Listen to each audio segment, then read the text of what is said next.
Thank you, Jamie.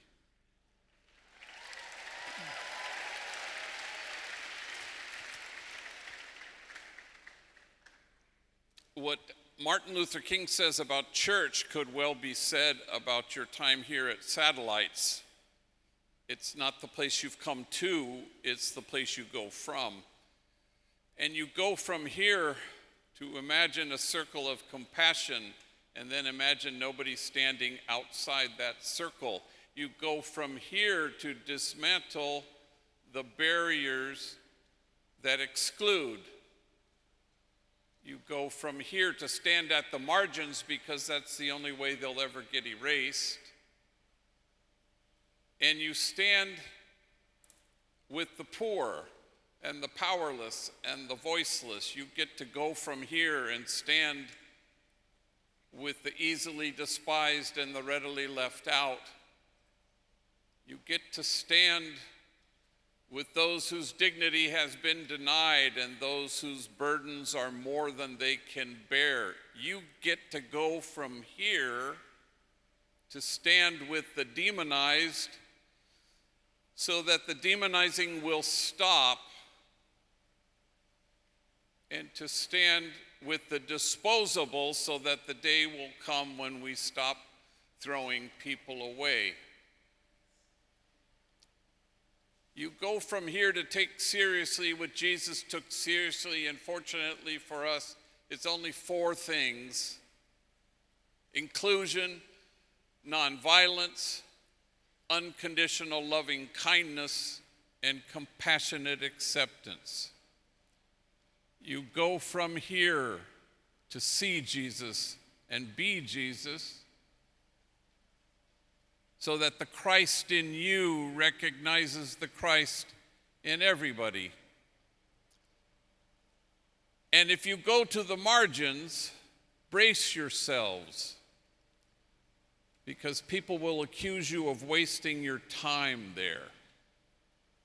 But the prophet Jeremiah writes, "For in this place of which you say it is a waste, there will be heard again the voice of mirth and the voice of gladness, the voices of those who sing." And you go from here and other voices get heard. Well, none of that makes very much sense unless our sense of God, our notion of God, is large. We don't want to settle for a partial God. We want to hold out for the God we actually have, spacious and expansive. But sometimes it's true that we're created in the image of God, but sometimes our image of God creates us. And if the God is too tiny, then we're guaranteed to be puny in the world. We want to be as expansive as the God we have. For 40 years, I've been saying masses, Catholic services in juvenile halls and detention facilities and jails.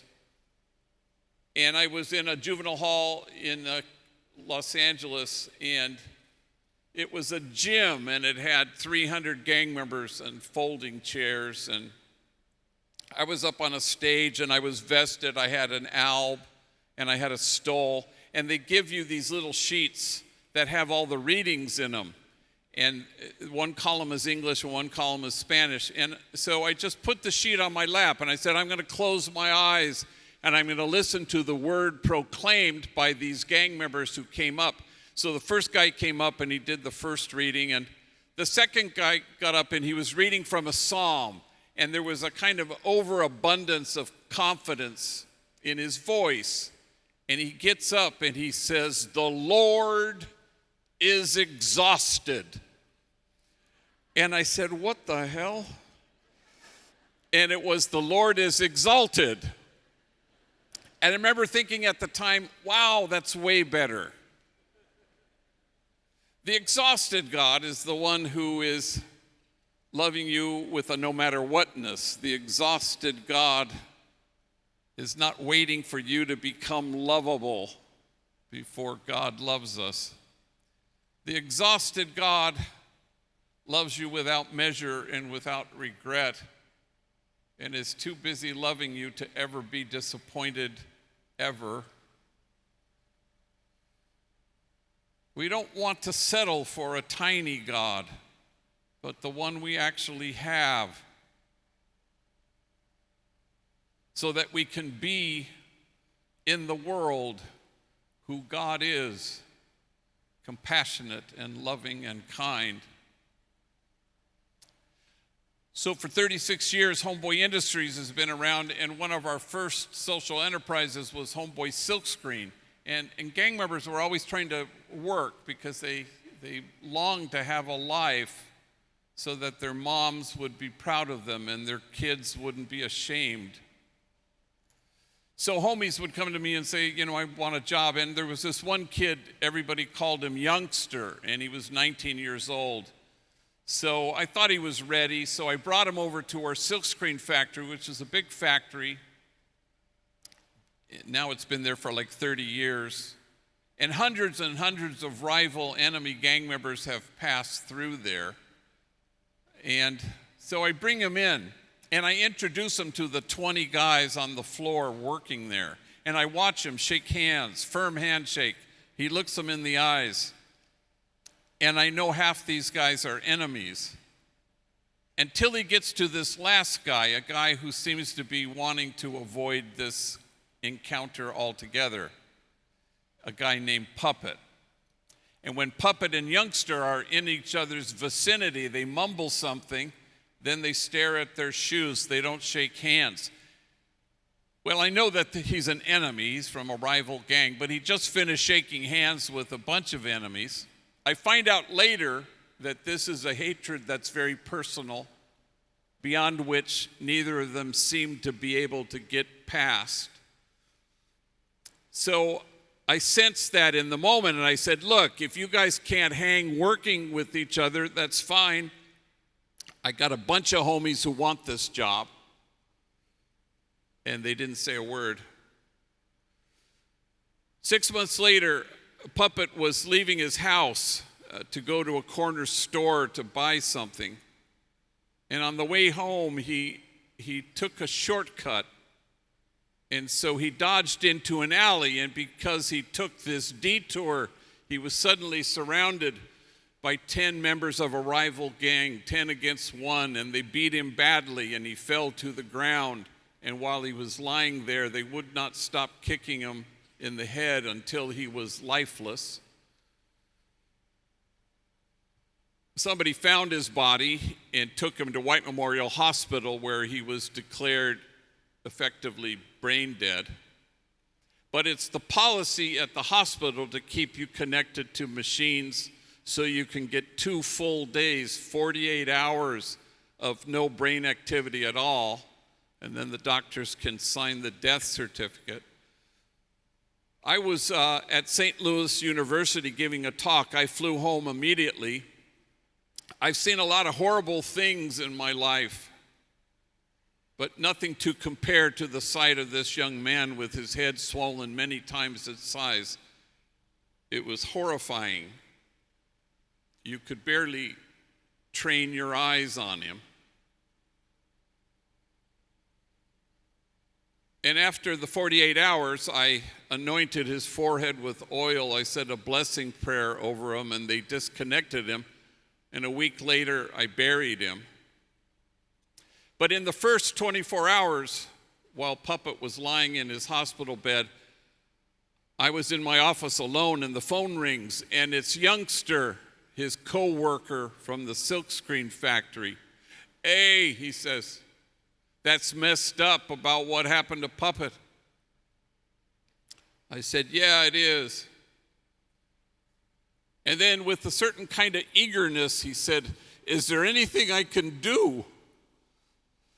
Can I give him my blood?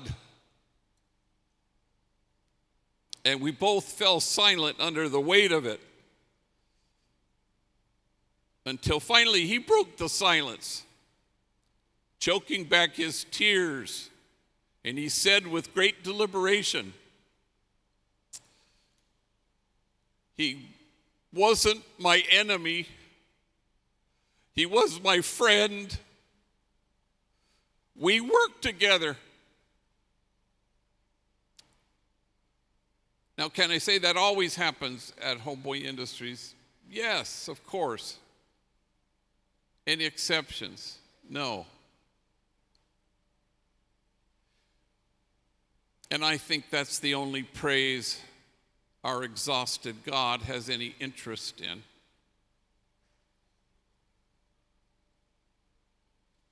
Some years ago, I was invited to speak to 600 social workers in Richmond, Virginia.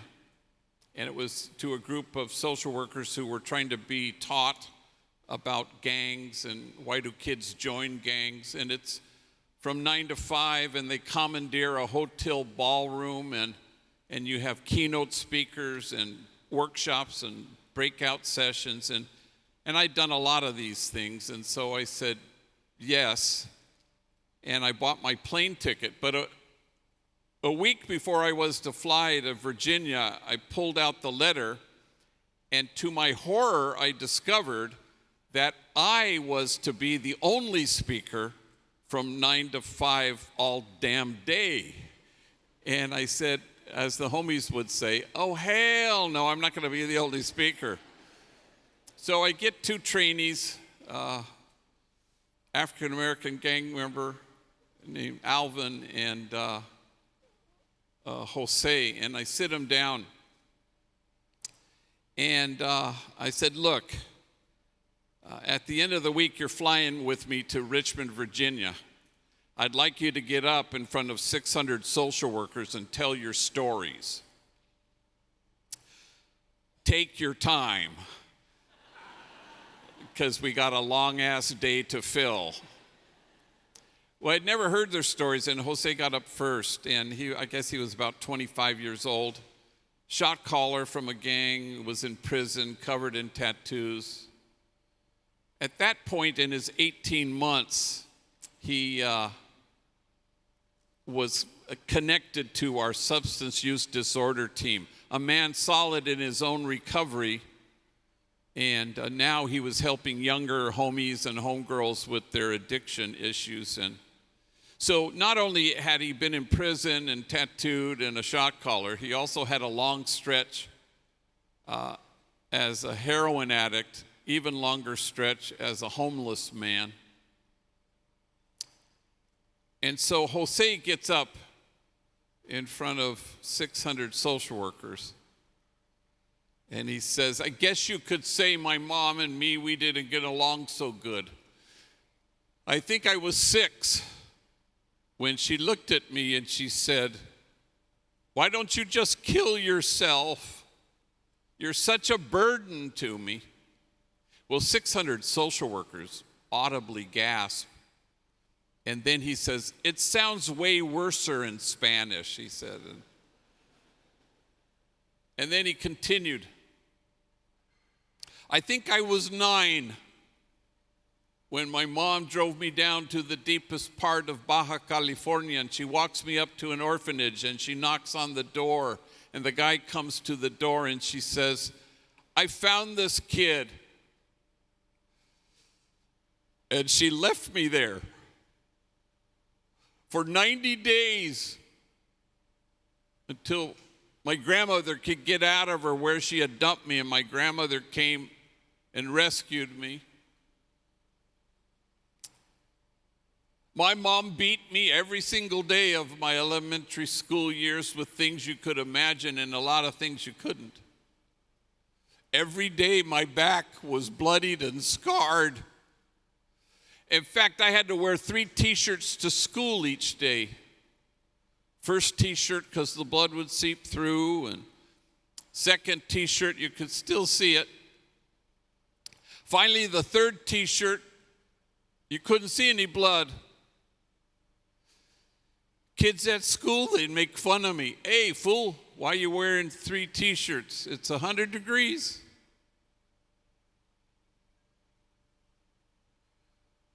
And then he stopped talking, so overwhelmed with emotion, he seemed to be staring at a piece of his story that only he could see. And when he could regain his speech, he said through his tears, I wore 3 t-shirts well into my adult years because I was ashamed of my wounds.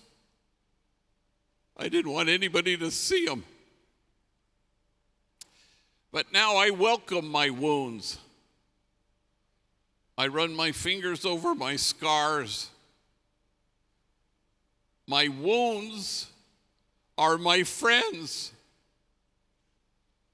After all, how can I help heal the wounded if I don't welcome my own wounds?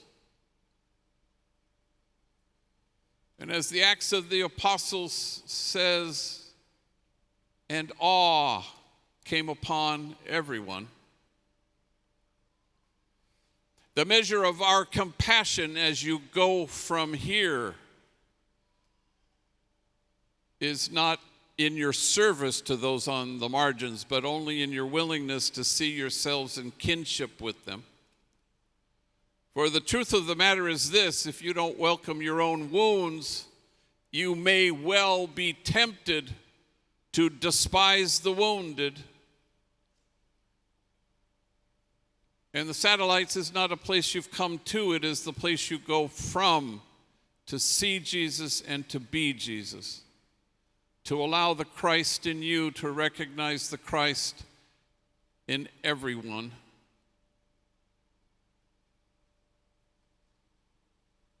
And to take seriously what Jesus took seriously.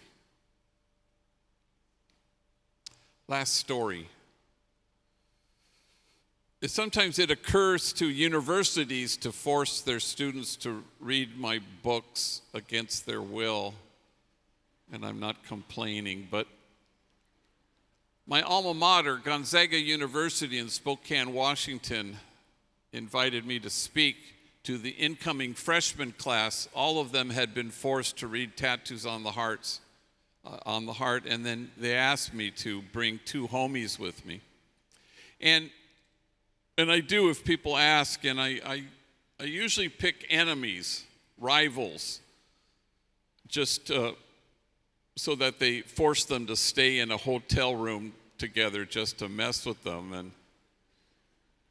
And I always pick homies who have never flown before, just for the thrill of watching gang members panicked in the sky. I was at LAX once with 2 older gang members, and one homie said to me, hey, are we flying Virgin Airlines because it's our first time? I said, yes, it's a requirement. We'll be coming home on American.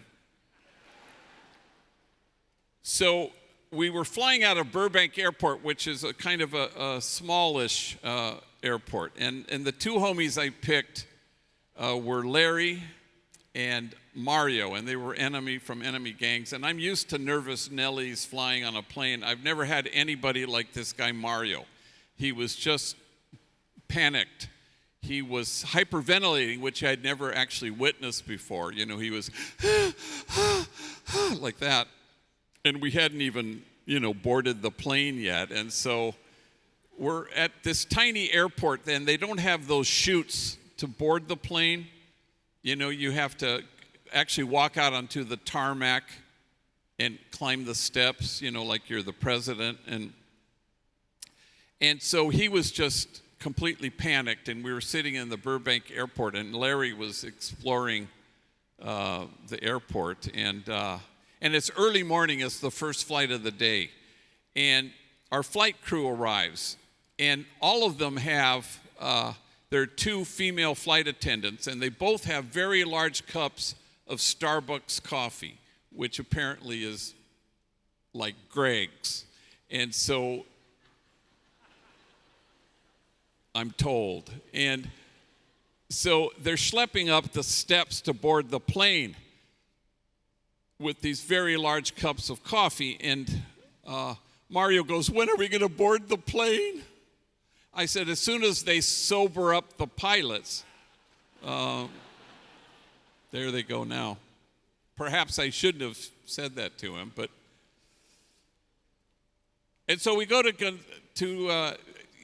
I should tell you that Mario is the most tattooed individual who has ever worked at Homeboy, and which says a lot, He all sleeved out, tattoos to his fingertips, neck blackened with the name of his gang, head shaved, covered in tattoos, forehead, cheeks, chin, eyelids that say the end, so that apparently when he's lying in his coffin, there will be no doubt for anybody, I guess.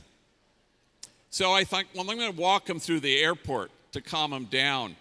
And I'd never been in public with him. And as I'm walking through, people are like, oh my God. And mothers are clutching their kids a little more closely. And I think, wow, if you were to go to Homeboy tomorrow, and I hope you'll visit, walk up to anybody and say, who is the kindest, most gentle soul who works here? Everybody will wait for exactly one beat, and then they'll say, Mario. Yeah, Mario. Mario is proof that only the soul that ventilates the world with tenderness has any chance of changing the world. Mario is proof that the only non-delusional response to everything is kindness. So we get to Gonzaga and we have the big talk Tuesday night and 1,000 people. But before that, they don't tell you that you go to all these classes and give talks. And I tell these guys, you get up and talk. I'm going to sit in the back. And Mario was really terrified, but they both got up and did a good job. Stories of terror and torture and violence, abuse of every imaginable kind. And honest to God, if their stories had been flames, you'd have to keep your distance. Otherwise, you'd get scorched. I would not have survived a single day of either of their childhoods. So they get up and they do 10 minutes each. As terrified as Mario was, he did a good job in front of 1,000 people. Then I got up and I did my thing. And then I invited them up to be on either side to field questions. And I said, yes, ma'am. A woman stood. She said, I got a question. It's for Mario. First question out the gate is for Mario. And he's a tall, skinny drink of water, and he clutches the microphone. He says, yes. And she says, well, Mario, you say you're a father and you have a teenage daughter, a son and a daughter. They're about to enter their teenage years. What wisdom do you impart to them? What advice do you give them? And Mario closes his eyes and he clutches the microphone. And I can see that he's trembling and he's getting a friggin' hernia trying to come up with whatever the hell he's going to say. And when suddenly he blurts out, and as soon as he says those two words, he rushes back to his microphone-clutching, closed-eyed refuge. And now I know he's losing this battle with his tears. But he wants to get the whole sentence out. I just don't want my kids to turn out to be like me. And there was silence. Until the woman who asked the question stood and she said, and it was her turn to cry now. Why wouldn't you want your kids to turn out to be like you? You are loving, you are kind, you are gentle, you are wise. I hope your kids turn out to be like you. And 1,000 total perfect strangers stand, and they will not stop clapping. And all Mario could do is put his face in his hands, so overwhelmed, sobbing at the fact that this room full of strangers had returned him to himself. That they chose to see Jesus and to be Jesus, and the Christ in them recognized the Christ in him And everybody thinks that's the only praise our exhausted God has any interest in.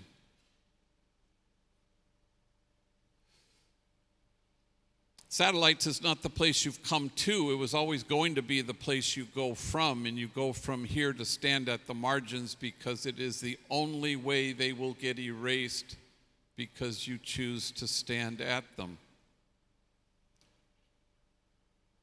And you stand with the demonized so that the demonizing stops, and you stand with the disposable so that the day will come